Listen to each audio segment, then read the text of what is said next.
जनी भोजनी नाम वाचे वदावे। जनी भोजनी नाम वाचे वदावे। जनी भोजनी नाम वाचे वदावे। जनी भोजनी नाम वाचे वदावे। अति आदरे गद्य घोषे मनावे। अति आदरे गद्य घोषे मनावे। हरि चिंतने अन्न सेवित जावे। हरि चिंतने अन्न सेवित जावे। तरी श्री हरि पाविजे तो स्वभावे। तरी श्री हरि पाविजे तो स्वभावे।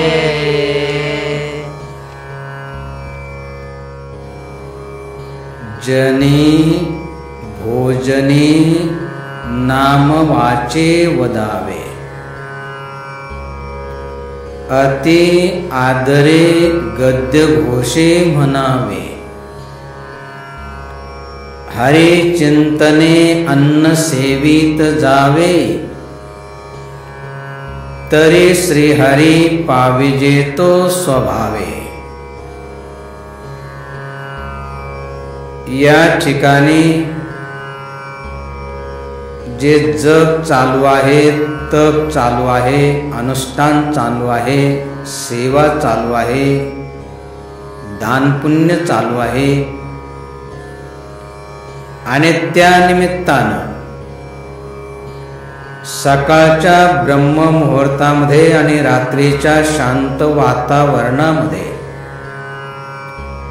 हे जे सत्संग प्रवचन चालू आहे, या सर्वांचा उद्देश काय? या सर्वांचा उद्देश आपण सर्वात पहिलं समजून घेतला पाहिजे। हे जे सर्व कर्म चालू आहे, त्या सर्व कर्माचा एक आणि एकच उद्देश आहे, तो म्हणजे जोपर्यंत आपण जिवंत आहात तोपर्यंत आपल्या प्रत्येकाच्या जीवनामध्ये सुखाचे, समाधानाचे, शांततेची प्राप्ती झाली पाहिजे। आणि एवढंच नव्हे तर मृत्यूनंतर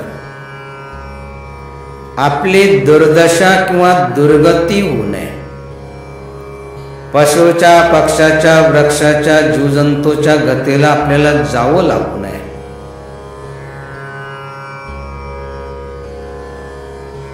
तर आपली सद्गती झाली पाहिजे। सांगायचं तात्पर्य की जिवंतपणे सुखाची आणि मृत्यूनंतर मोक्षाची प्राप्ती व्हावी,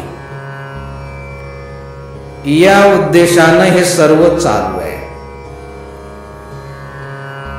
आता मृत्यूनंतर काय होतं कोणी बघितलं? अशी जरी आपल्या मनामध्ये भावना असेल तरी परंतु जोपर्यंत आपण जिवंत आहात तोपर्यंत सुखानं, समाधानानं, शांततेनं जीवन जगता आलं पाहिजे, असा प्रत्येकाचा अट्टाहास असतो, प्रयास असतो। म्हणजे जिवंतपणे सुखाची प्राप्ती झाली पाहिजे। आणि जिवंतपणे जर आपल्याला सुखाची प्राप्ती करून घ्यायची असेल तर त्याच्यासाठी काय केलं पाहिजे? जसं याच्या पूर्वीही प्रवचनामध्ये आपल्याला सांगितलं होतं की आपल्याला जर सुखाची प्राप्ती करून घ्यायची असेल, सुख म्हणजे शाश्वत सुख, निर्विकारी सुख आणि स्वावलंबी सुख, अशा प्रकारे शाश्वत सुख, निर्विकारी सुख आणि स्वावलंबी सुख आपल्याला जर प्राप्त करून घ्यायचं असेल तर त्याच्यासाठी एक आणि एकच उपाय. कोणता? या जगामध्ये जेवढे संत असेल, पंथ असेल, ग्रंथ असेल, त्या सर्वांचं मतितार्थ की आपल्याला जर सुख मिळवायचं असेल तर त्याच्यासाठी एक आणि एकच उपाय तो म्हणजे आपुला तो एक देव करुणी घ्यावा, आपुला तो एक देव करुणी घ्यावा, आपुला तो एक देव करुणी घ्यावा, आपुला तो एक देव करुणी घ्यावा, तेने विन जीवा सुख नाही, तेने विना जीवा सुख नाही, तेने विना जीवा सुख नाही. आपुला तो एक देव करुणी घ्यावा, तेने विन जीवा सुख नाही. भगवंताची प्राप्ती करून घेतल्याशिवाय या जगामध्ये कुणाला सुख मिळालं नाही, मिळत नाही आणि मिळणार नाही. सांगायचं तात्पर्य की सुखाची प्राप्ती करून घ्यायची असेल तर त्याच्यासाठी भगवंताची प्राप्ती करून घेतली पाहिजे, आणि भगवंताची प्राप्ती करून घ्यायची असेल तर त्याच्यासाठी वेद सांगतात की संताविन प्राप्ती नाही, ऐसी वेद देती ग्वाही. की जर आपल्याला भगवंताची प्राप्ती करून घ्यायची असेल तर त्याच्यासाठी भगवंताच्या प्राप्तीचा उपाय संताच्या सानिध्यात जाऊन प्राप्त करून घेतला पाहिजे. संतांनी भगवंताच्या प्राप्तीचे आपल्या अनुभवानं, आपल्या स्वानुभवानं अनेक उपाय सांगितले. त्या अनेक उपायापैकी एक साधा आणि सोपा उपाय म्हणजे भोजन, जेवण. भोजनानं किंवा जेवणानं भगवंताची प्राप्ती करून घ्यायची. आता असं ऐकल्यानंतर की भोजनानं भगवंताची प्राप्ती होते, मनामध्ये शंका निर्माण होऊ शकते. भोजन तर सर्वच करतात, असं कोण आहे की जो भोजन करत नाही, जेवण करत नाही? आणि भोजनानं जर भगवंताची प्राप्ती होती तर मग सर्वच भोजन करतात, तर सर्वांनाच भगवंताची प्राप्ती का होत नाही? तर याचं कारण भोजन कसं केलं पाहिजे हे आपण जाणून घेतलं पाहिजे. कसं भोजन केलं म्हणजे आपल्याला भगवंताची प्राप्ती होईल हे आज लक्षपूर्वक ऐकायचं आहे. महापुरुष सांगतात की जनी भोजनी नाम वाचे वदावे.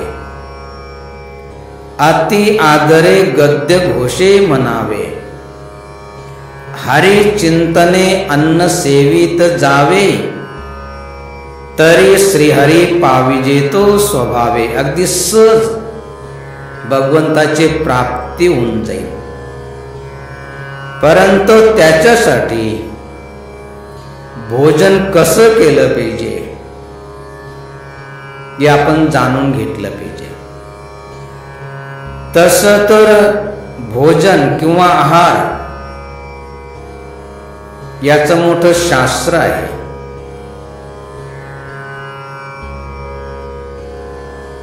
तसं तर आपलं जे शरीर बनलेलं आहे ते भोजनानंच बनलेलं आहे, आहारानंच बनलेलं आहे. आपल्या आईवडिलांनी जो आहार घेतला त्या आहाराच्या घटकापासूनच आपलं शरीर बनलेलं आहे. आपलं शरीर टिकतं अन्नामुळं आणि आपलं शरीर शेवटी विलीन होतं अन्नमय अशा पृथ्वीमध्ये. तर अशा प्रकारचं जे अन्न आहे, आहारशास्त्र तर जेवढं सांगावं तेवढं कमीच आहे. परंतु या ठिकाणी थोडक्यामध्ये आपण एवढं समजून घ्यायचंय की भोजनानं भगवंताची प्राप्ती कशी काय होते हे जाणून घेतलं पाहिजे. भोजन कसं केलं पाहिजे. आता सांगितलं की भोजनाचं मोठं शास्त्र आहे. भोजनामुळंच आहारामुळंच आपलं शरीर बनतं, टिकतं आणि आपल्या जीवनावर ते जो काय परिणाम होतो तो सर्व कसला आहे तर भोजनाचा. म्हणून ज्ञानी सांगतात, जैसा भोजन खाइये वैसा ही मन होय, जैसा पानी पीजिए वैसी बानी सोय. जसं आपण जेवण करतो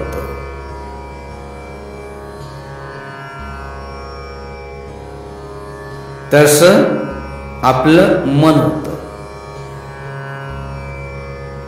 आणि जसं मन असेल त्याप्रमाणे कर्म होतात आणि जसं कर्म झालं असेल त्याप्रमाणे सद्गती किंवा दुर्गती प्राप्त होते, सुख किंवा दुःख प्राप्त होतं.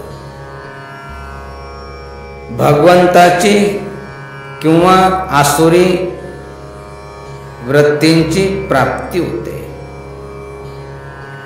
जैसा भोजन खाइये या वचनामध्ये खूप मोठा अर्थ सामावलेला आहे. जैसा भोजन म्हणजे भोजनावरते, आहारावरते अनेक प्रकारचे दोष असतात. जसे स्पर्श दोष आहे, हिंसा दोष आहे, दृष्टी दोष आहे. हे तर दोष आहेच आहे. परंतु आपण जे अन्न खातो ते कसं आपण जमवलेले, कसं आपण कमवलेले त्याचाही आपल्या जीवनावर ते परिणाम होतो. आपण कुणाचं अन्न खातोय याचा देखील आपल्या जीवनावर ते, स्वभावावर ते परिणाम होतो. किंवा जे स्वभाव बनतात ते देखील आहारामुळे, राजसी असेल, तामसी असेल, सत्वगुणी असेल, जे काय स्वभाव बनत असेल तर ते सर्व आहारामुळे. म्हणून आहारावर ते लक्ष ठेवलं पाहिजे की आपण जो आहार घेतो आहे त्याचा आपल्या तनावर ते, मनावर ते, बुद्धीवर ते परिणाम होत असतो. म्हणून दूषित अन्न आपण खाता कामा नये. म्हणजे स्पर्श दोषानं, हिंसा दोषानं, दृष्टी दोषानं दूषित झालेलं अन्न आपण खाता कामा नये. आता सांगितलं की दुर्जनाचं अन्न देखील आपण खाता कामा नये.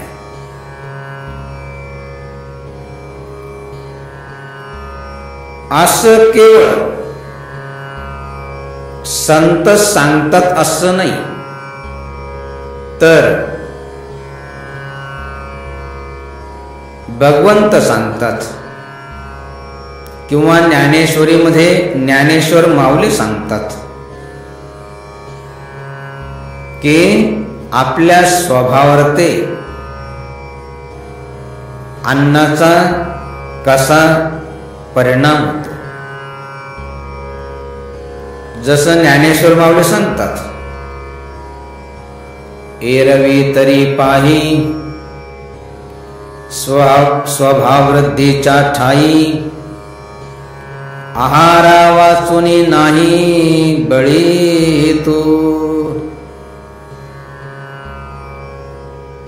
एरवी तरी पाही स्वभाववृद्धीच्या ठाई, आहारा वाचुनी नाही बळी येतो.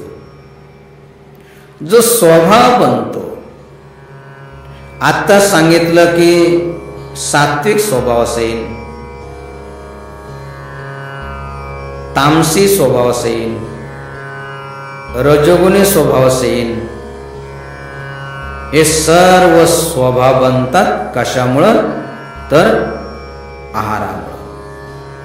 आता सांगितलं एरवी तरी पाही स्वभाववृद्धीच्या ठाई, आहारा वाचुनी नाही बळी तू. जो स्वभाव बनतो कशामुळं? तर आहारामुळं. जसं एक मन देखील आहे, आहार तैसा ढेकर आणि धातू तैसाची विकार. जसा आहार घेतला असेल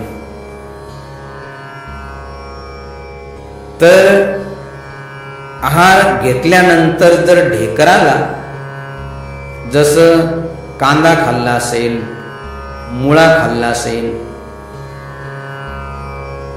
हे पदार्थ खाल्ल्यानंतर जर ढेकराला तर त्या ढेकराला त्याच पदार्थाचा गंध येतो.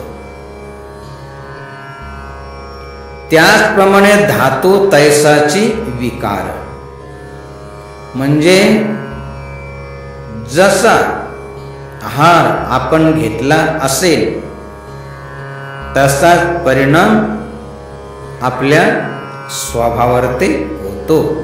एरवी तरी पाही स्वभाववृद्धीच्या ठाई, आहारा वाचुनी नाही बळी येतो.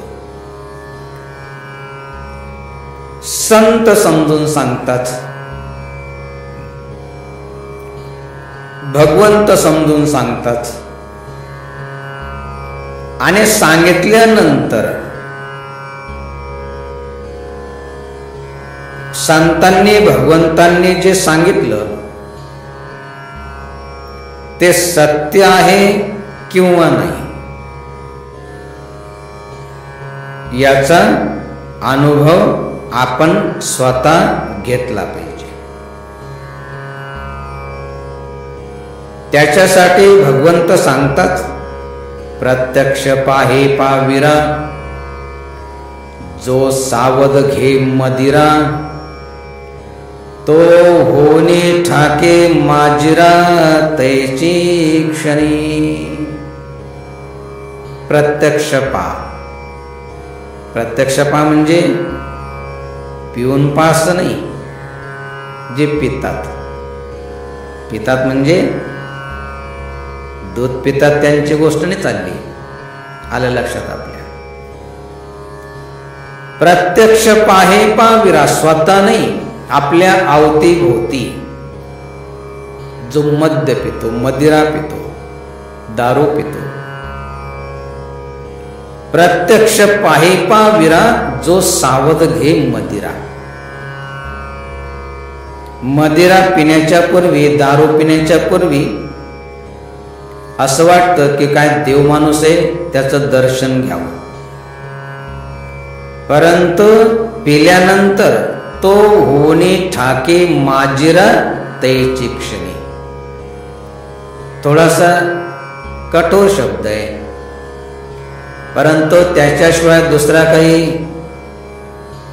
शब्द वापरणं योग्य नाही आहे.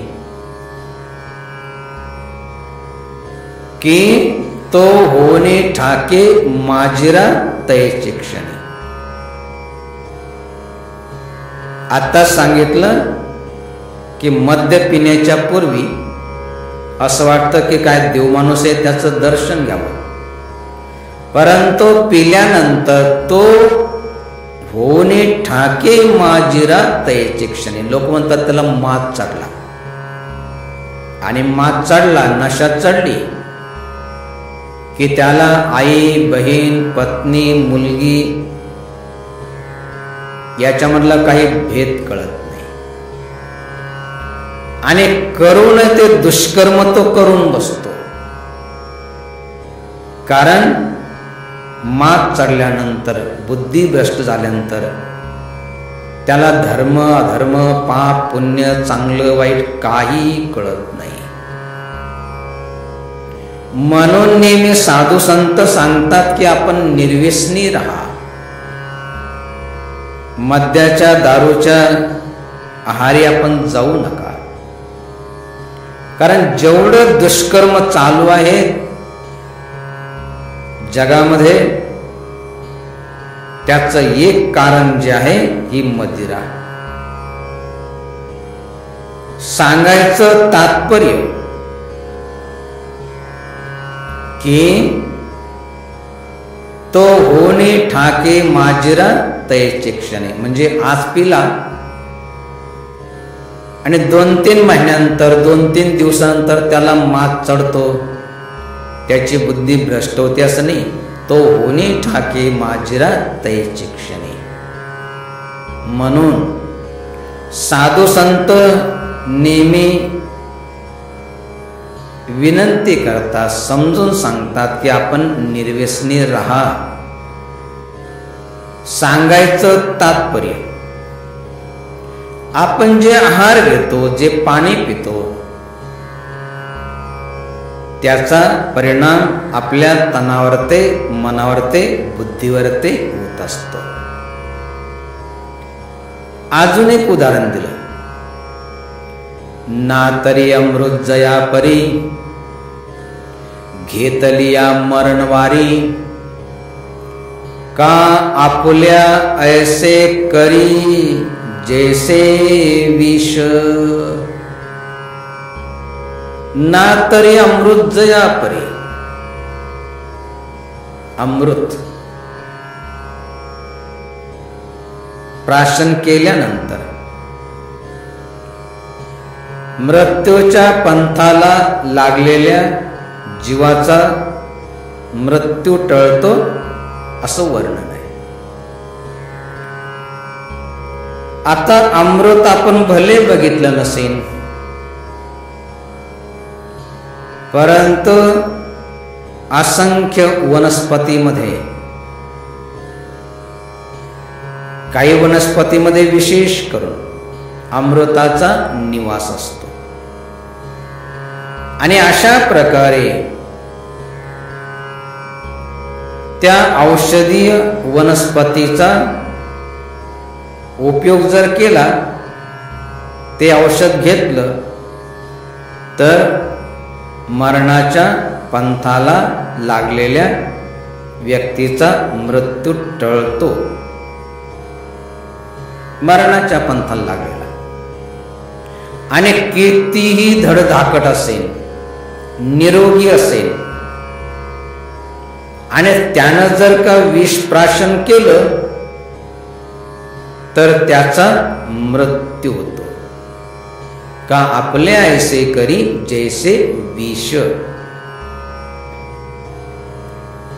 म्हणून संत सांगतात की विष खाऊ नका, विष पिऊ नका आणि विष खाऊन किंवा पिऊन मरू नका. या जगामध्ये जेवढेही व्यसनाचे पदार्थ आहेत त्या सर्वांमध्ये विष आहे. म्हणून संत सांगतात की निर्व्यसनी जीवन जगलं पाहिजे. जेवढे नशेचे पदार्थ असेल त्यांच्यामध्ये कमी अधिक प्रमाणात विष असतं. नशेचा आता कोणताही पदार्थ नाही की ज्याच्यामध्ये विष राहत नाही. जसं तंबाखू असेल, भांग असेल, चरस असेल, गांजा असेल, मद्य असेल, या सर्वांमध्ये विष असतं. विषाशिवाय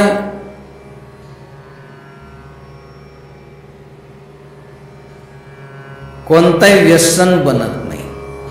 जसं बऱ्याचशा वेळेस आपण एक बातमी टीव्हीवर तर बघितली असेल, रेडिओवर ते ऐकली असेल, वर्तमानपत्रामध्ये वाचली असेल की अतिविषारी मद्य पिल्यामुळं एवढे लोक मेले. काय असते बातमी? अतिविषारी. अतिविषारी म्हणजे विष जास्त टाकल्या गेलं. याचा अर्थ इतर मद्यामध्ये विष नसतं असं नाही, असतं, परंतु थोडं प्रमाणात असतं आणि त्याच्यामुळं ते मरत नाही. मरत नाही म्हणजे जसे ते मेले अतिविषानं, अतिविषारी मद्य असल्यामुळं लगेच मेले, तसे मद्यामध्ये किंवा त्या व्यसनामध्ये विषाचं प्रमाण जर कमी असेल ते मरत नाही असं नाही, ते मरतात परंतु हळूहळू मरतात. जसं विषाचं प्रमाण जास्त असेल तर लगेच मरतात, कमी असेल तर हळूहळू मरतात. 100 वर्षाचं आयुष्य असेल तर 5-50 वर्ष जगतात आणि मरतात. 5-50 वर्षाचं आयुष्य असेल 10-15 वर्षामध्ये मरतात. 10-15 वर्ष जगणार असेल तर 2-3 वर्षामध्ये मरतात एवढं मात्र निश्चित. त्याच्यासाठी निर्व्यसनी जीवन जगलं पाहिजे. ना तरी अमृत जया परी घेतली या मरणवारी. का आपल्या ऐसे करी जैसे विष. सांगायचं तात्पर्य, आपण जो आहार घेतो, आपण जे पाणी घेतो ते कसं घेतो आणि कसं घेतलं पाहिजे हे समजून घेतलं पाहिजे. म्हणून भगवंत सांगतात, मनोने सात्विक रसो सेविजे ते सत्वची वाढी पाविजे. राजसा तामसा होईजे येरी रसी. सात्विक आहार घ्या. सात्वे निमाल्या सात्विक ते पावती स्वर्ग लोक. रजोगुण निमाल्या देख त्या मनुष्यलोक मानवा. अंती वाढोनी तमाधिक्य तमोगुणी निमाल्या देख ते भोगिती महान नरक दुःखदायक दारुण. तम म्हणजे कायम नरकाची केवळ. तमोगुणी जो आहार आहे ते सेवन करणारे नरकाला तर जातातच, परंतु जातीन तेव्हा जातीन नरकाला, जिवंतपणेच नरकाचं दुःख भोगतात. सांगायचं तात्पर्य, आपण आहार कसा केला पाहिजे, तर सात्विक आहार केला पाहिजे. तो सात्विक आहार भलेही कमी असेल तर तो उत्तम आहार असतो. अंगे साने परिणामी थोरू, जैसे गुरुमुखेचे अक्षरू, तैसे अल्पी जिही आहारू, तृप्ती राही. अंगे साने परिणामी थोरू, जैसे गुरुमुखीचे अक्षरू. गुरुच्या मुखातून म्हणजे सद्गुरूच्या मुखातून थोडा जरी बोध आपण श्रवण केला असेल किंवा 2-4 अक्षराचा मंत्र जरी आपल्याला प्राप्त झाला असेल तर त्याच्यामुळं आपलं कल्याण होतं. तसं सात्विक आहार आपण सेवन केल्यानंतर अंतःकरणाची तृप्ती होते. सांगायचं तात्पर्य, आपण आहार कसा घेतला पाहिजे हे आपण नेहमी लक्षात ठेवलं पाहिजे. भोजन कसं केलं पाहिजे, जसं सुरुवातीला सांगितलं होतं की जैसा भोजन खाइये वैसा ही मन होय, आणि जैसा पाणी पिजिये वैसी बानी सोय. जसं आपण आहार घेतो तसं मन, मनाप्रमाणे कर्म, आणि कर्माप्रमाणे सद्गती किंवा दुर्गती, सुख किंवा दुःख, सन्मान किंवा अपमान हा प्राप्त होत असतो. जैसा भोजन खाइये वैसा ही मन होय, जैसा पाणी पिजिये वैसी बानी सोय. जसं पाणी पितो त्या पाण्याप्रमाणे त्याची वाणी बदलते. जसं अनेक प्रकारचे पाणी आहे, गंगेचं पाणी आहे, विहिरीतलं पाणी आहे, नाल्यातलं पाणी आहे, गटारातून वाहणारं पाणी आहे, मोरीतून बाहेर पडणारं पाणी आहे, किंवा बऱ्याच जणांना अजून माहिती आहे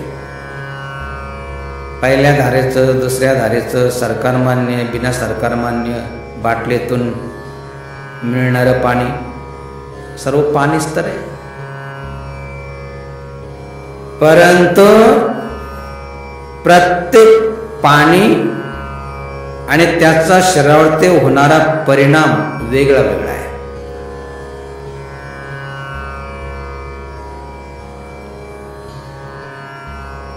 गंगेचं पाणी पिल्यानंतर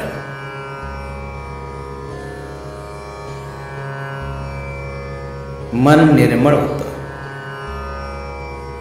आणि तेच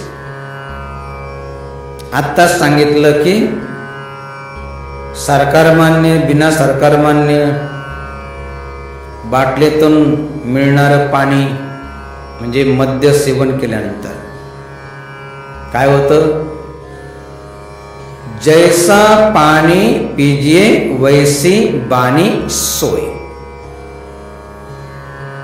त्याची वाणी परिवर्तित होते. राजाची मिरवणूक चालली होती. राजा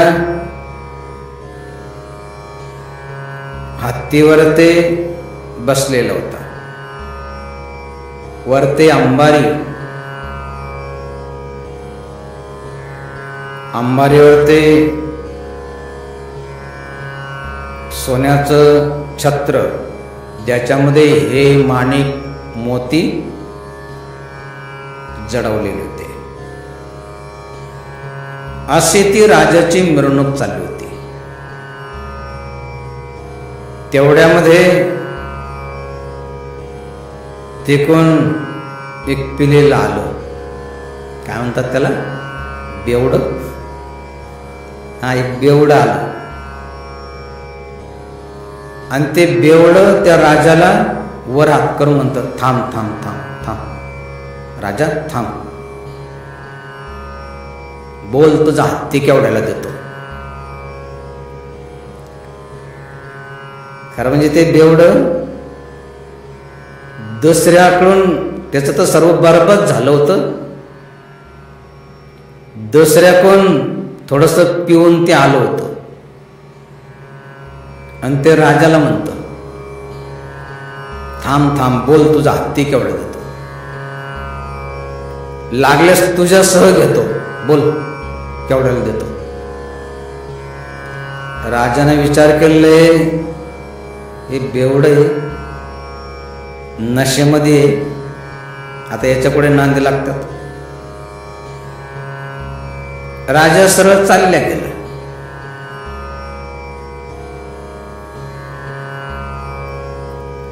संध्याकाळ झाली आणि ते जे बेवडं होतं दारुडे,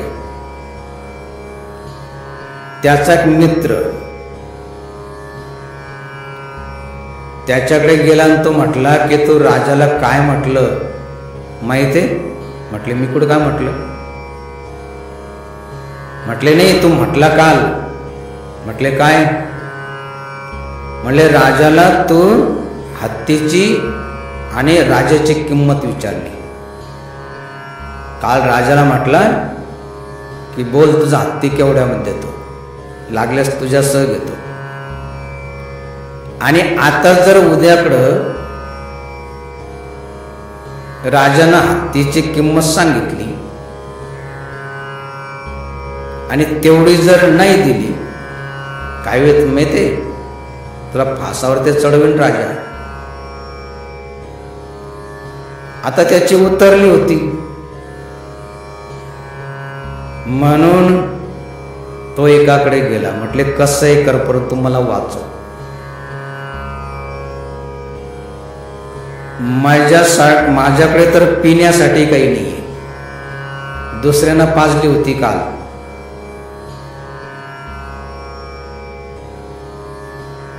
आणि मी हत्ती कुठून घेणार आहे?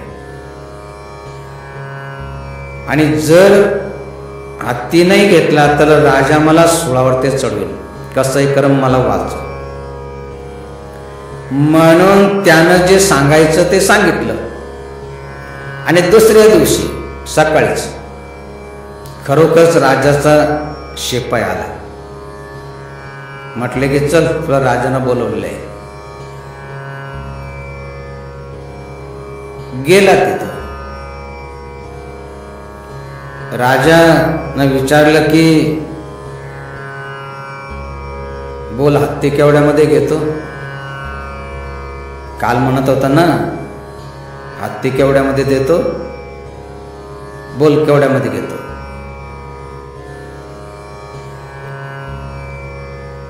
त्याला शिकवलं होतं, त्याच्याप्रमाणे तो बोलला की म्हटले, हत्ती घेणारा जे ना सकाळी सकाळीच निघून गेला, आता नाही राहिला. राजाही समजून गेला की काल जो बोलला त्यानं जो पिलेला होता, त्याच्यामुळं त्या पिल्याची परिणाम त्याच्या वाणीवरती झाला होता. जैसा पाणी पिजिये वैसी बाणी सोय.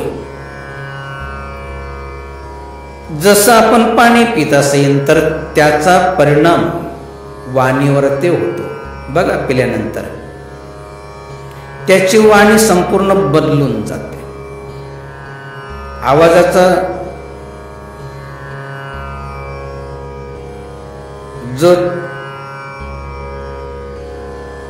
बोलण्याची जी पद्धत आहे ती सर्व बदलून जाते. सांगायचं तात्पर्य, जैसा भोजन खाइये वैसा ही मन होय, जैसा पाणी पिजिये वैसी बाणी सोय. सुरुवातीला सांगितलं होतं की जैसा भोजन खाइये, या वचनामध्ये खूप मोठा अर्थ सामावलेला आहे. जसं अन्न म्हणजे सुरुवातीला सांगितलं होतं की अन्नावर ते अनेक प्रकारचे दोष असतात. जसे स्पर्श दोष आहे, हिंसा दोष आहे, दृष्टी दोष आहे. स्पर्श दोष म्हणजे ज्यानं स्पर्श करू नये त्यानं स्पर्श केलेलं अन्न असेल आणि ते जर आपण खाल्लं तर ज्यानं स्पर्श केलेला आहे त्याच्यामध्ये जो दोष आहे तो आपल्यामध्ये आल्याशिवाय राहत नाही. जसे बरेचसे रोग आहे की जे संसर्गजन्य आहे. त्या संसर्गजन्य रोग्यानं व्यक्तीनं तो स्वयंपाक बनवला असेल किंवा त्या अन्नाला स्पर्श केला असेल तर ते अन्न खाल्ल्यानंतर तोच दोष खाणाऱ्यामध्ये आल्याशिवाय राहत नाही. त्याच्यामुळं आपण जे आहार सेवन करतो, अन्न घेतो, कोणी त्याला स्पर्श केलेला आहे किंवा ते कोणी बनवलेलं आहे हे आपण बघितलं पाहिजे. जसं एक म्हण आहे, खावं हातचं नाहीतर खावं जातचं. शक्यतो आपल्या हातानं बनवून खा. समजा नसेल शक्य तर जसं साधू संत बरेचसे आपल्या हातानंच बनवून खातात, स्वतःच बनवतात. आपल्याला शक्य नसेल तर खावं जातचं. जातचं म्हणजे या जगामध्ये प्रामुख्यानं दोनच जाती मानलेल्या आहे. जसं गीतेमध्ये दैवी संपदा आणि आसुरी संपदा,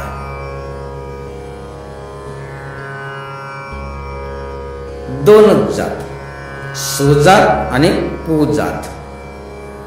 सुजात म्हणजे धर्माला, भगवंताला, नीतीला, न्यायाला, मर्यादेला मानणारी. कुजात म्हणजे ना धर्माला मानत, ना देवाला मानत, ना सत्कर्माला, सत्शास्त्राला मानत. अशी जी कुजात आहे त्यांनी स्पर्श केलेलं अन्न आपण खाऊ नये, आणि खाल्लं तर तसा दोष आपल्यामध्ये आल्याशिवाय राहत नाही. स्पर्श दोष आहे.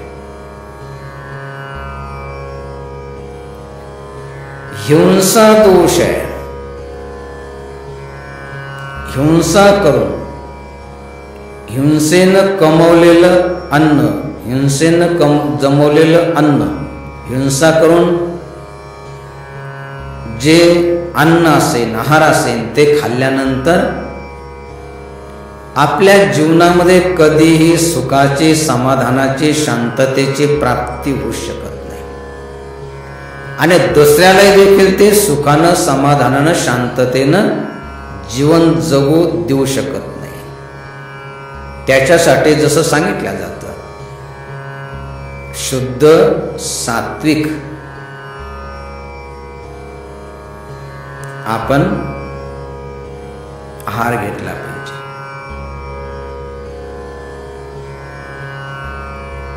हिंसा दोषानं दूषित झालेला अन्न कधीच सुख समाधान आपल्याला देऊ शकत नाही. दृष्टी दोष आहे. दृष्टीचा देखील दोष लागतो. लागतो का नाही लागतो? बऱ्याच जणांना माहिती आहे. जसं लहान लहान मुलं 2-3 एकत्र असेल, त्याच्यापैकी एखादं जर केळी खात असेल आणि त्याच्या हातातून जर का केळी खाली पडली तर त्याच्याकडे जे पाहत होतं ते त्याच्याकडे बोट करून म्हणतं, याचा जीव गुंतला बरं का. ज्याचा जीव गुंतला त्या अन्नामध्ये ते आपल्या पोटामध्ये जाऊ शकत नाही. गेलं तर चांगलं पचन होत नाही.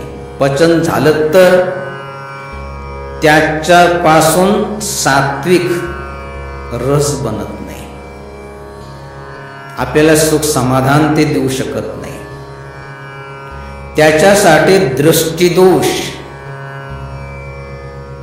त्याच्यासाठी संत सांगतात की भजन आणि भोजन एकांतात केलं पाहिजे. एकांतात करा. काय खातोय हे कळू देऊ नका. भजन आपण चिंतन कसं करतो, ध्यान कसं करतो हे जगाला कळू देऊ नका. भजन आणि भोजन एकांतात केलं पाहिजे. भजन आणि भोजन स्वतः केलं पाहिजे. भोजनानं शरीराची पुष्टी होते आणि भजनानं अंतरंगाची संतुष्टी होते. लक्षात ठेवलं पाहिजे. जर आपलं शरीर पुष्ट व्हावं असं वाटत असेल तर त्याच्यासाठी स्वतः भोजन करा. आपला अंतरात्मा संतुष्ट व्हावा असं वाटत असेल तर स्वतः भजन करा, चिंतन करा, ध्यान करा. भजन भोजन एकांतात. कारण दृष्टीचा दोष लागतो.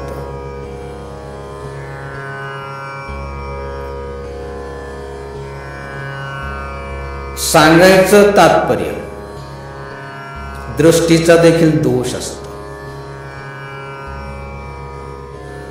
काहींची दृष्टी एवढी दूषित असते. अनुभव बऱ्याच ठिकाणी बरेचसे सांगतात की त्याची दृष्टी पडली की बरेच सांगतात की नेहमीच आमचा अनुभव आहे.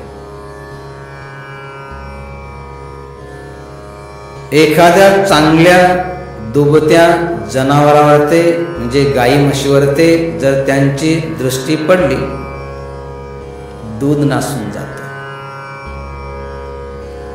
चांगल्या बाळशेदार मुलावरती दृष्टी पडली तर त्याचं बाळसं नाहीसं होतं.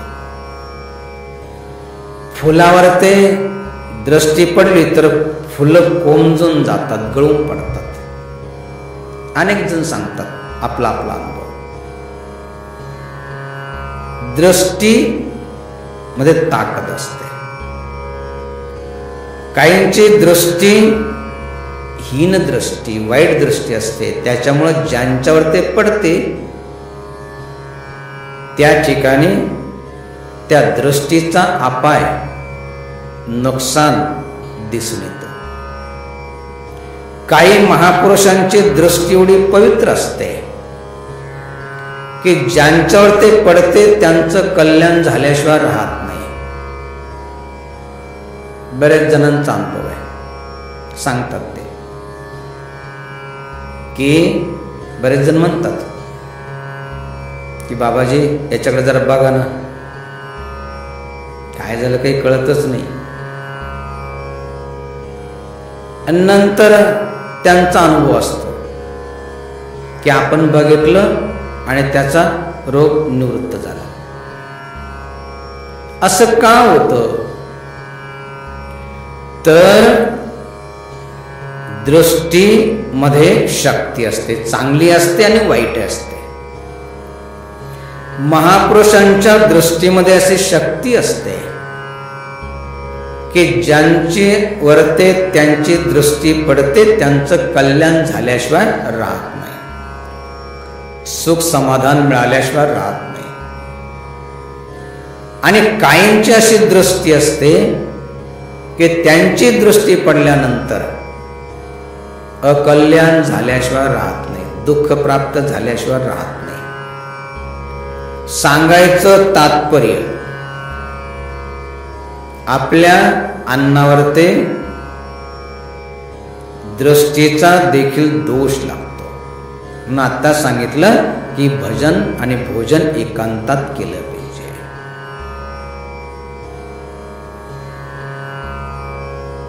दुर्जनाचं अन्न टाळलं पाहिजे. दुर्जनाचं जो अन्न खातो तो दुर्जन झाल्याशिवाय राहत नाही. त्याच्यासाठी हात जोडून विनंती आहे की दुर्जनाचं अन्न खाऊ नये. आणि जर खाल्लं तर त्याचा परिणाम झाल्याशिवाय राहणार नाही. जसं कितीतरी उदाहरण आहे. जसं महाभारतामध्ये एक उदाहरण आहे की शकुनी नेहमीच कौरवांना काही ना काही कपट कारस्थान सांगायचं, कपटी सल्ला द्यायचा. एक दिवस शकुनीनं सांगितलं दुर्योधनाला की दुर्योधना तू एक काम कर. म्हटले काय? म्हटले दुर्वास आदी जे ऋषी आहे ना त्यांना बोलवायचं आणि त्यांना जीव घालायचं. दुर्योधन म्हटला की त्या साधूंना, त्या ऋषींना काय जीव घालायचं? अरे म्हटलं त्यांना याच्यासाठी जीव घालायचं की आपण पांडवांचा नाश करण्यासाठी कितीतरी प्रयास केला परंतु त्यांचा नाश झाला नाही. विष देऊन मारण्याचा प्रयास केला, भीमाला नाही मेला. लाक्षागृहामध्ये जाळून मारण्याचा प्रयास केला कुंतीसह पांडवांचा, त्यांचा नाश नाही झाला. मग आता त्यांचा नाश करण्यासाठी एक उपाय. म्हटले कोणता? म्हटले दुर्वास आदी ऋषींना जीव घालायचं. म्हटले का बरं? म्हटले दुर्वास ऋषी शाप आणि अनुग्रह देण्यासाठी सामर्थ्यशाली आहे, प्रचंड त्यांच्याकडे सामर्थ्य आहे. ते अनुग्रह म्हणजे आशीर्वादही देऊ शकतात आणि श्राप ते देऊ शकतात. जिवंत माणसाला मर म्हटलं तर मरून जाईल आणि मेलेल्या मुडद्याला जिवंत म्हटलं तर जिवंत होईल, असं त्यांच्याकडे सामर्थ्य आहे.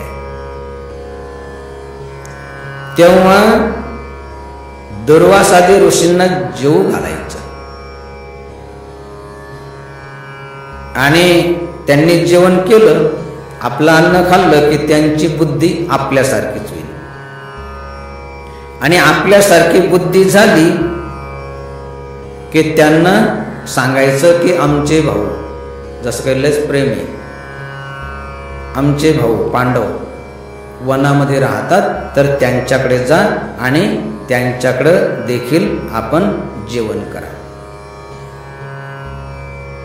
परंतु एक करा की रात्री जा. आणि त्यांचं जेवण घेतलं दुर्जनाचं आणि त्या दुर्जनानं सांगितलं की आमचे भाऊ वनामध्ये राहतात, त्यांच्याकडे देखील आपण जेवण करा परंतु रात्री जा. आणि खरोखरच त्याप्रमाणे दुर्वास आदी ऋषी पांडवाकडे अरण्यामध्ये गेले. खरं म्हणजे साधू संतानं संन्याशानं ग्रहस्थाच्या घरी रात्री मुक्कामाला जाऊ नये. समजा एखाद्या यात्रेमध्ये तसा प्रसंग आलाच जाण्याचा राहण्याचा, तर जेवण मागू नये.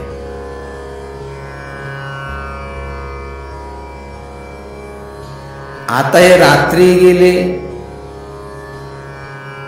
आणि त्यांच्याकडे जेवणही मागितलं की 60,000 ऋषी ते झाडाखाली झोपलेले आणि त्यांना सांगितलं की आम्ही आत्ता स्नान करून येतो, तोपर्यंत आमच्या जेवणाची व्यवस्था करून ठेवा.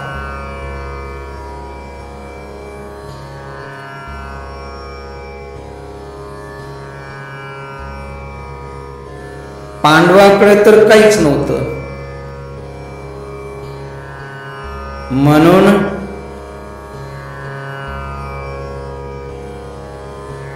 त्यांच्याकडे होती फक्त एक थाळी जी सूर्यनारायणाने दिली होती, अक्षय थाळी. सूर्योदयापासून जेवढं प्रमाणात आणि जेवढे प्रकारचे अन्न ची इच्छा केली असेल तेवढे सर्व मिळायचे. आणि संध्याकाळी द्रौपदी जेवल्यानंतर तिच्यातून काहीच नाही मिळायचं दुसऱ्या दिवसापर्यंत. तेव्हा हे दुर्योधनाला माहित होतं, शकुनीला माहित होतं, आणि म्हणून त्यांना माहित होतं की रात्री तिथं जर गेले, जेवण मागितलं, ते जेवण देऊ शकणार नाही आणि दुर्वास ऋषीला क्रोध निर्माण होईल आणि मग ते श्राप देतील आणि आपोआपच पांडव मरून जातील. सांगायचं तात्पर्य आता सांगितलं की संन्याशानं साधूनं ग्रहस्थाकडे रात्री जाऊ नये, गेले तर मुक्कामाला राहू नये, मुक्कामाला राहिले तरी जेवण मागू नये. तरी परंतु हे सर्व मर्यादा दुर्वासाने सर्व मोडून टाकली. का मोडली? त्याचं कारण हे दुर्जनाचं अन्न. दुर्जनाचे अन्न सेवुनी दुर्वास, दुर्जनाचे अन्न सेवुनी दुर्वास, दुर्जनाचे अन्न सेवुनी दुर्वास, दुर्जनाचे अन्न सेवुनी दुर्वास, छळिले पांडवास निशी माझी, छळिले पांडवास निशी माझी, छळिले पांडवास निशी माझी.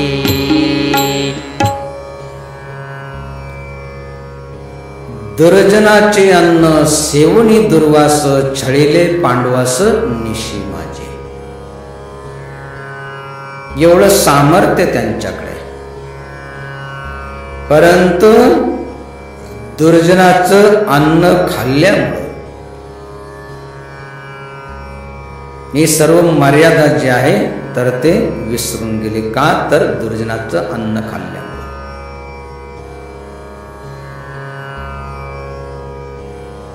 सांगायचं तात्पर्य, दुर्जनाचं अन्न खाल्ल्यानंतर दुर्जन बुद्धी झाल्याशिवाय राहू शकत नाही. ज्याचं अन्न खान तशीच बुद्धी होईल. दुर्जनाचं खाल्लं तर दुर्बुद्धी होईल, सज्जनाचं खाल्लं तर सद्बुद्धी होईल. त्याच्यासाठी जे भक्त असतात, साधक असतात, शिष्य असतात, ते दुर्जनाचं सेवन करत नाही. ते संताच्या सानिध्यात जाऊन स्पर्श दोष म्हणजे ते जाणत असतात. दुर्जनानं स्पर्श केलेलं अन्न खाऊ नये. सज्जनानं स्पर्श केलेलं, संतानं स्पर्श केलेलं जे असेल तर तो प्रसाद होतो. प्रसादे सर्व दुःखानां हानिरशोपजायते.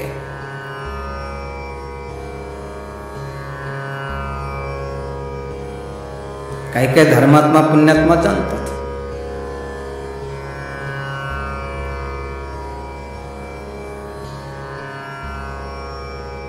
बऱ्याच दिवसापूर्वीचा एक प्रसंग. एका भक्ताकडे जाण्याचा थोडासा प्रसंग आला. तसं तर ग्रस्ताकडे संन्याशानं साधून जाऊ नये, आणि गेलंच तर गाईचं दूध काढण्यासाठी जेवढा वेळ लागतो त्याच्यापेक्षा जास्त तिथं थांबू नये, अशी मर्यादा आहे. काहींची इच्छा असते संत येती घरात होची दिवाळी दसरा, जास्त आग्रह केला. त्याच्यामुळं गेल्यानंतर त्यांनी सांगितलं की बाबाजी काही प्रसाद द्या ना. आता जवळ प्रसाद काहीच नव्हता. म्हटलं प्रसादाचा तर डबा आणलेला नाही.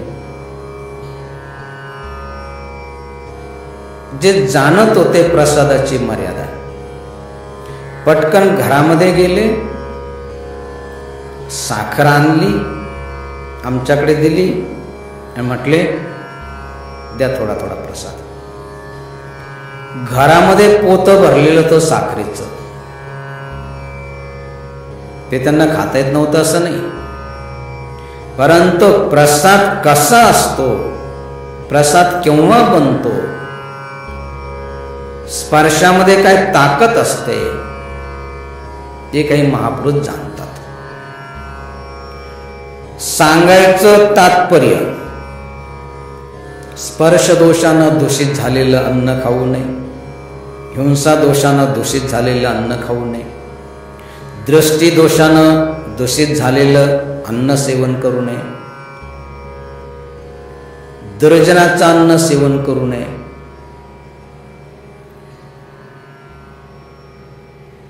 जसं आत्ताच दुर्वास ऋषीचा प्रसंग सांगितला, असे कितीतरी प्रसंग आहे.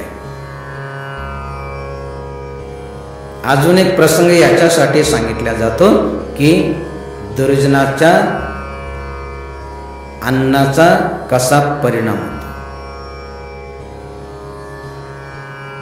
एक दिवस भगवान श्रीकृष्ण पांडवांकडे गेले. म्हटले पांडवांनो,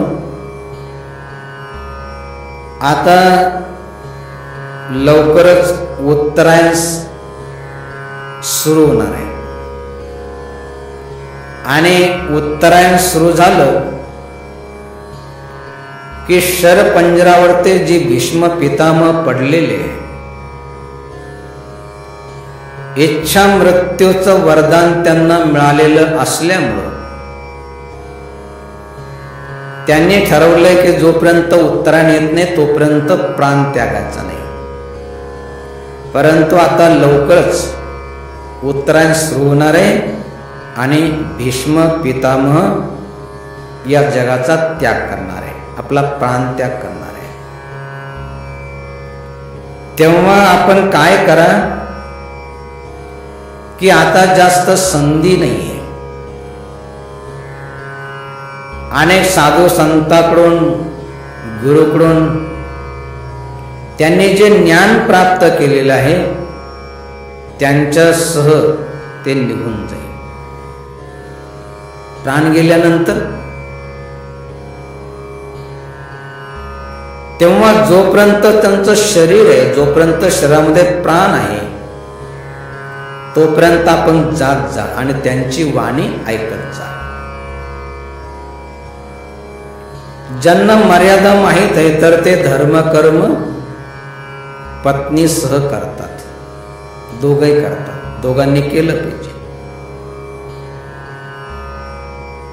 म्हणून द्रौपदीसह पांडव तिथं जायचे आणि दररोज भीष्म पितामह जो उपदेश करायचे तर ते अगदी मन लावून ऐकायचे. एक दिवस भीष्म पितामह उपदेश करत होते, समजून सांगत होते की पांडवांनो, नीतीनं न्यायानं मर्यादेनं वागलं पाहिजे.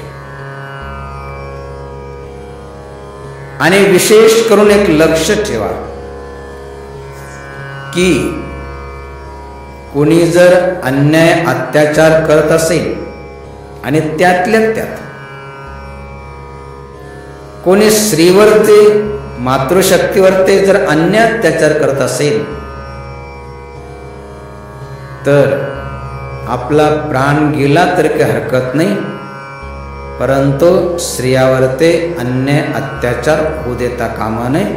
भले आपला प्राण गेला तरी काही हरकत नाही. असं भीष्म पितामहानं उच्चारण केलं आणि ते ऐकल्यानंतर द्रौपदीला थोडंसं हसू आलं. हसू आलं म्हणजे मोठ्यानं हसली असं नाही, परंतु हास्याची छटा द्रौपदीच्या चेहऱ्यावरती उमटली आणि ती भीष्म पितामहाच्या लक्षात आली. आणि ते बघितल्यानंतर भीष्म पितामह म्हटले की द्रौपदी, तू का बरं हसली? द्रौपदी म्हटली काही नाही, सहज, काही असं विशेष नाही आहे, सहज हसू आलं म्हणून हसले. भीष्म पितामह म्हटले की असं होऊ शकत नाही. मर्यादेशील स्त्री, पतिव्रता स्त्री काही विशेष कारण असल्याशिवाय हसूच शकत नाही. आणि मला माहित आहे की तो मर्यादेशील स्त्री आहे, पतिव्रता स्त्री आहे. तेव्हा काही विशेष कारण असल्याशिवाय तो हसूच शकत नाही. तेव्हा द्रौपदी, तो का हसली असं परत विचारल्यानंतर द्रौपदी म्हटले की पितामह, आपण किती छान उपदेश केला, किती चांगला उपदेश केला. आणि आपण सांगितलं की कोणी स्त्रियावरती अन्याय अत्याचार जर करत असेल, आपला प्राण गेला तर काही हरकत नाही, पण तो स्त्रियावरती अन्याय अत्याचार होऊ देता कामा नये. आपण जे एक वचन आत्ता उच्चारलं तर हे वचन, ही नीती, ही मर्यादा आपल्याला आता माहीत झाली की पूर्वी देखील माहीत होती. आणि समजा आपल्याला जर ही पूर्वी माहीत होती तर कौरवाच्या सभेमध्ये, भर सभेमध्ये ज्यावेळेस कौरव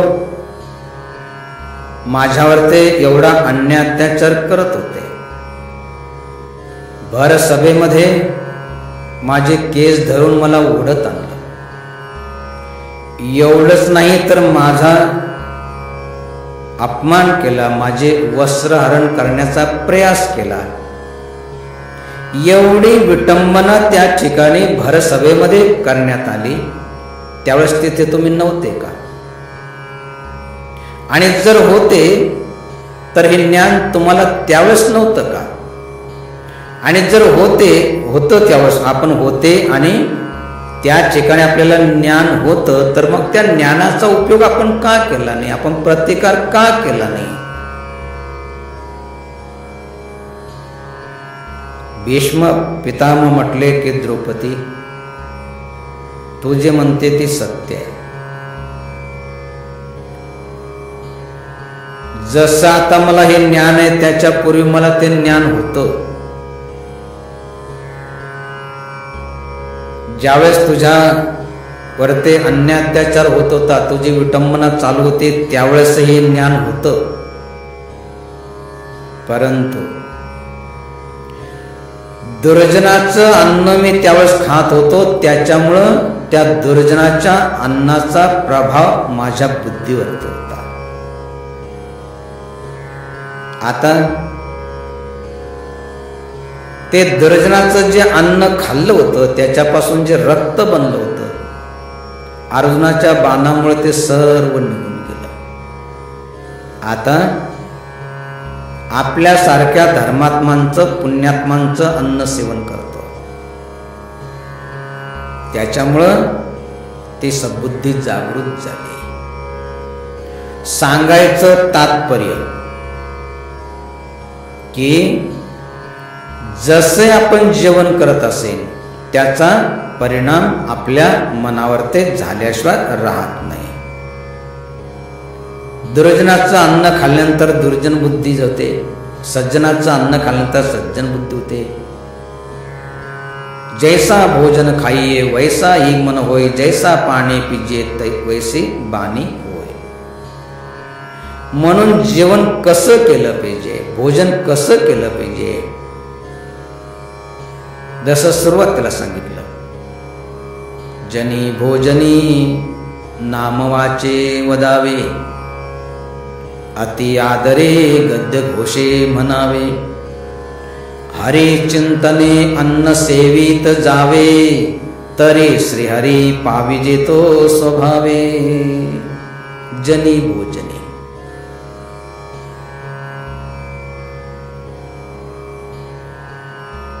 साधारणतः जे ग्रस्ताश्रमी आहे त्यांना 2 ठिकाणी जेवण्याचा प्रसंग येतो. एक एकांतात आपल्या घरी, कधी लोकांतात समाजामध्ये. तर ज्यावेळेस आपण जगामध्ये जेवण करत असेल, समाजामध्ये जेवण करत असेल, जनी भोजनी नाम वाचे वदावे, अति आदरे गद्य घोषे म्हणावे. लोकांतामध्ये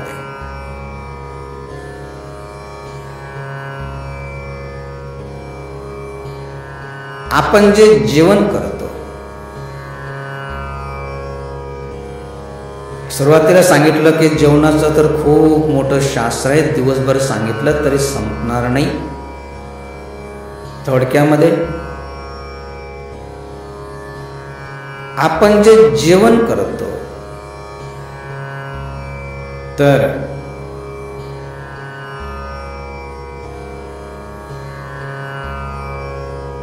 जास्तीत जास्त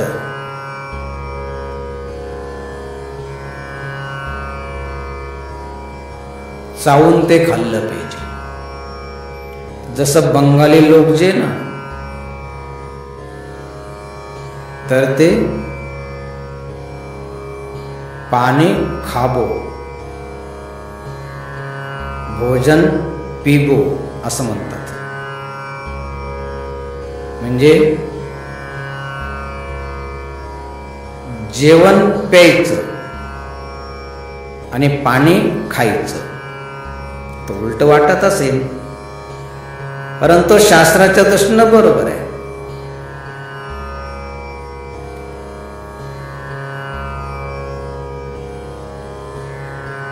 जसं खाण्यासाठी वेळ लागतो तसं पाणी पिण्यासाठी वेळ लागला पाहिजे. म्हणजे घोट घेतल्यानंतर जेवढं आहार म्हणजे घेतलेला घास चावण्यासाठी वेळ लागतो तेवढा ते पाणी आपल्या मुखामध्ये राहिलं पाहिजे, त्याला थोडंसं फिरवलं पाहिजे जेणेकरून त्याच्यामध्ये लाळ मिसळते. आणि जेवण भोजन पिबो, प्यायचं म्हणजे चावून चावून त्याला असं करायचं की जेणेकरून त्याचं सर्व पाणी पाणी होईल आणि पाणी पिल्यासारखं ते अन्न चावल्यानंतर एवढं पाण्यासारखं होईल ते पिऊन घ्यायचं. हे सर्व कशासाठी? जसे काही काही पदार्थ असतात की ते पचनाला जड असतात, जसे तळलेले पदार्थ, आणि काहींना तो पदार्थाचं नाव जरी काढलं किंवा आता जेवायला बसा म्हटलं तर त्यांच्या तोंडाला पाणी येतं. म्हणजे काय होतं? अन्न पचवण्यासाठी पोटामध्ये असतो जठराग्नी, तो पचवण्याचं काम करतो, परंतु त्याच्यामध्ये लाळ मिसळली पाहिजे आणि ती असते मुखामध्ये. ती लाळ मिसळल्याशिवाय अन्न पचत नाही. म्हणजे जेवताना जशी त्या आहारामध्ये भोजनामध्ये लाळ मिसळल्या जाते, त्याचप्रमाणे जेवताना आपण जो विचार करतो त्या विचाराचा देखील परिणाम आपल्या तनामनावर ते होत असतो. विशेष करून माता भगिनी सात्विक आहार घेत असेल, भगवंताचं चिंतन स्मरण करत असेल, तर गर्भस्थ बालकावर ते त्याचा परिणाम होतो. तंबाखू आदी खात असेल तर आपोआपच त्या गर्भस्थ बालकाला तंबाखू मिळते, म्हणजे त्याचा परिणाम त्याच्या शरीरावरती होतो. बरेचसे असे लोक आहे किंवा माता भगिनी ते म्हणतात की हे नेहमी आजारीच पडत राहत, औषधाचा याच्यावर ते परिणामच होत नाही. का होत नाही? एक कारण हे देखील असतं की जर गरोदर अवस्थेमध्ये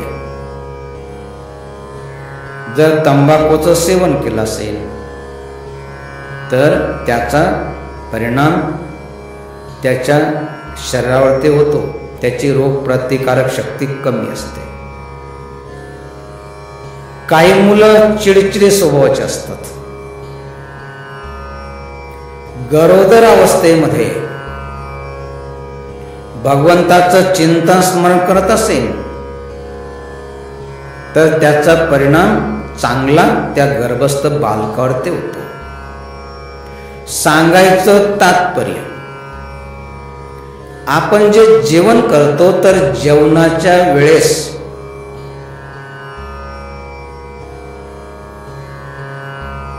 आपली मनोदशा कशी आहे याचा देखील परिणाम होतो. त्याच्यासाठी भगवंताच्या व्यतिरिक्त आपल्या मनामध्ये काही भावनाच येता कामा नये. त्याच्यासाठी लोकांतामध्ये जनी भोजनी नाम वाचे वदावे, अति आदरे गद्य घोषे म्हणावे. जनी भोजनी नाम वाचे वदावे, अति आदरे गद्य घोषे म्हणावे. भगवंताचं चिंतन स्मरण करत, एखादा चांगला श्लोक श्रवण करत आपण जेवण केलं पाहिजे. आणि जर आपल्या घरी असेल तर हरी चिंतने अन्न सेवित जावे, तरी श्री हरी पाविजे तो स्वभावे.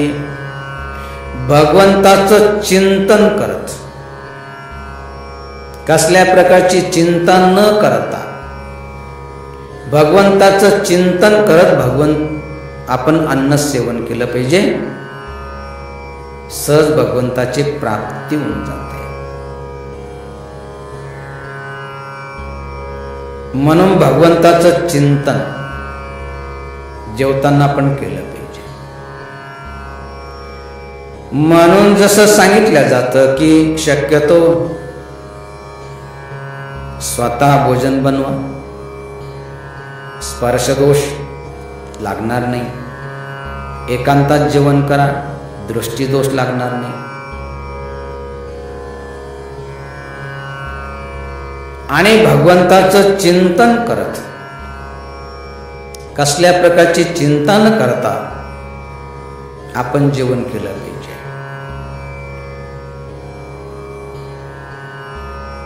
जेवणाच्या वेळेस मौन धारण केलं पाहिजे. अजून एक मर्यादा आहे, मौन धारण करून.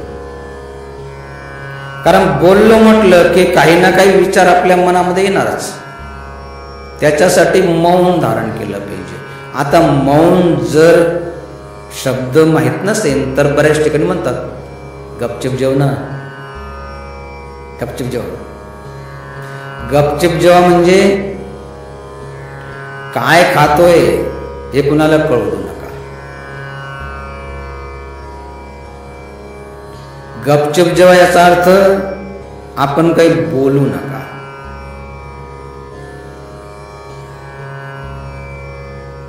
शांत चित्तानं भगवंताचं हरिचिंतने अन्न सेवित जावे, तरी श्री हरी पाविजे तो सुपावे.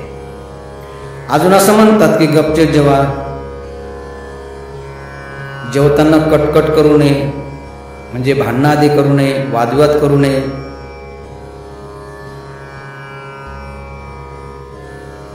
काही काही घरामध्ये हे माहीत असतं, जेवताना भगवंताचं चिंतन स्मरण करून भगवंताचा प्रसाद म्हणून ते सेवन करतात. कोणी कोणाशी बोलत नाही, शांत चित्तानं जेवण करतात. परंतु काही काही ठिकाणी मर्यादा माहीत नसल्यामुळं जेवायला बसले की त्यांची कटकट सुरू होते, आणि ते म्हणतात बस तुझी कटकट सुरू होते. काही काहींना माहीत असतं तर ते जर का जेवताना कटकट म्हणजे वादविवाद, भांडणं आदी सुरू झाले तर ते अन्न तसंच सोडून देतात. तसं तर जेवणावर उठू नये असं शास्त्र आहे. परंतु काही काही कटकट सुरू झाले की अन्न तसंच सोडून निघून जातात.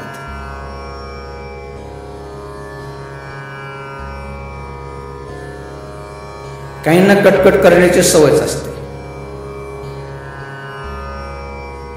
जेवायला बसले की त्यांची कटकट सुरू होते. तुला तर बनवताच येत नाही, मीठच जास्त झालं, मिरचीच जास्त झाली, आणि ती शेजारीबाई बघ ती कशी चांगली बनवते. आता दररोज का शेजारीबाई आपल्याला जीव घालणार आहे? कटकट करू नये.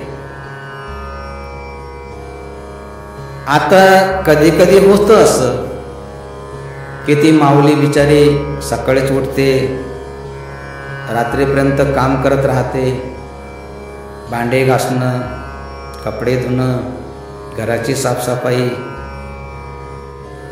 परत पतीला त्यांच्या कार्यामध्ये मदत करणं, हे सर्व करताना कधी कधी थोडंसं होतं मीठ कमी जास्त टाकलं जातं.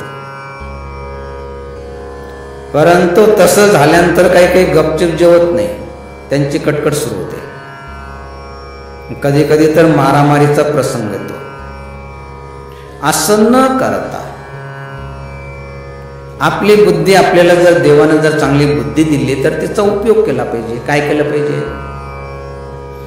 मीठ जर कमी झाला असेल तर ठीक आहे, सांगायचं की थोडंसं मीठ दे, थोडंसं टाकून द्यायचं. जास्त झाला असेल तर थोडंसं पाणी टाकून घ्यायचं. एवढी बुद्धी वापरली तर. आता पाणी नंतर पिणारच आहे ना, का पितच नाही आहे? मग नंतर आपण जे पिणार आहे 2 ग्लास, त्याच्यापेक्षा 1-2 घोट टाकून घ्यायचं, मीठ कमी होऊन जाईल. परंतु काही काहींना कटकट करण्याची सवयच असते. जेवायला बसले की त्यांची कटकट सुरू होते. म्हणून जेवताना कटकट करू नये. आणि केली तर ती कटकट भावल्याशिवाय राहत नाही. अनुभव आहे अनेकांचा. जसं जेवताना कटकट झाली असेल, वादविवाद झाला असेल, त्यानं तसं ते वादविवाद कटकट करता जेवण केलं, कामाला गेला, तिथून आला, पत्नी विचारते का हो काय झालं कामाचं, झालं का काम? तो म्हणतो नाही. ते म्हणतात काय झालं? ते म्हणते तुझी कटकट भावली काय झालं? सांगायचं तात्पर्य की कटकट भावल्याशिवाय राहत नाही.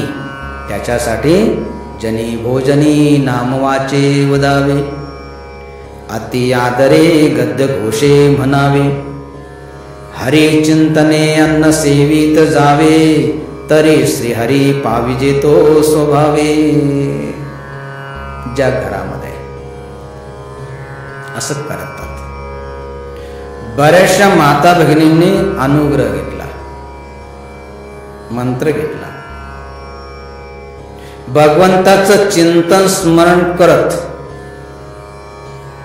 त्या स्वयंपाक बनवतात. त्यांचा स्वयंपाक राहत नाही, तो प्रसाद होतो. प्रसादे सर्व दुःखानां हानिरशोपजायते. तो प्रसाद सेवन करण्यासाठी देवी देवता देखील एखाद्या अतिथीच्या रूपानं, एखाद्या भिकाऱ्याच्या रूपानं येतात आणि भिक्षाम देही माता म्हणून अशा मातेचा हातचा प्रसाद मिळावा याची इच्छा करतात. सांगायचं तात्पर्य की संसार जर सुखाचा करायचा असेल तर त्याच्यासाठी असं म्हणतात, स्त्री असावी सद्गुणी आणि पुरुष असावा देवध्यानी, तेव्हा संसार सुखाचा होतो. पुरुष देवध्यानी असला पाहिजे, स्त्री सद्गुणी असली पाहिजे. अशा प्रकारे ज्या घरामध्ये असेल तर त्या घरामध्ये सुखाची, समाधानाची, शांततेची प्राप्ती होते. म्हणून आपल्याही घरामध्ये सुखाची, समाधानाची, शांततेची प्राप्ती जर आपल्याला करून घ्यायची असेल तर त्याच्यासाठी काही ना काही नियम आपल्या जीवनामध्ये आपण केले पाहिजे. जसं बऱ्याचशा घरामध्ये द्रजनाचं अन्न सेवन करत नाही, स्वकष्टानं जमवलेलं, कमवलेलं अन्न सेवन करतात. त्याच्यासाठी सकाळपासून संध्याकाळपर्यंत काबाड कष्ट करतात. नीतीनं, न्यायानं, मर्यादेनं धन कमवतात. कमवलेल्या धनापासून आईवडिलांची सेवा करतात, पत्नीचा चांगल्या प्रकारे सांभाळ करतात, मुलांना चांगले शिक्षण आणि त्याच्यापेक्षा महत्त्वाचे त्यांना संस्कार देतात. मातृदेव भव, पितृदेव भव, आचार्य देव भव, अतिथी देव भव, अशा प्रकारे त्यांची संस्कृती असते, मनोवृत्ती असते. म्हणून जोडून या धन उत्तम व्यवहारे उदास विचारे वेचकरी उत्तमची गती, तो एक पावेल उत्तम भोगील जीवकाने. नीतीनं, न्यायानं, मर्यादेनं धन कमवतात. स्वकष्टानं कमवलेलं धन काही जनता जनार्दनाच्या सेवेसाठी खर्च करतात. जसं अमृत भोजन करतात. अमृत भोजन म्हणजे बऱ्याचशा घरामध्ये मर्यादा आहे. अमृत भोजन म्हणजे नीतीनं, न्यायानं, मर्यादेनं धन कमवायचं. जो करता व्यक्ती आहे घरामध्ये आल्यानंतर सर्वात हे बघतो, लहान मुलं मुली तर जेवण करून घेतात, परंतु आपले आईवडील जेवले किंवा नाही. तो का म्हणे, माय बापे अवघी देवाची स्वरूपे. नसेन जेवले तर त्यांना जीव घालतात. त्याच्यानंतर आपल्या मुखामध्ये घास घालण्याच्या पूर्वी गोघास, गाईच्या मुखामध्ये एक घास तरी देतात, नंतर जेवण करतात.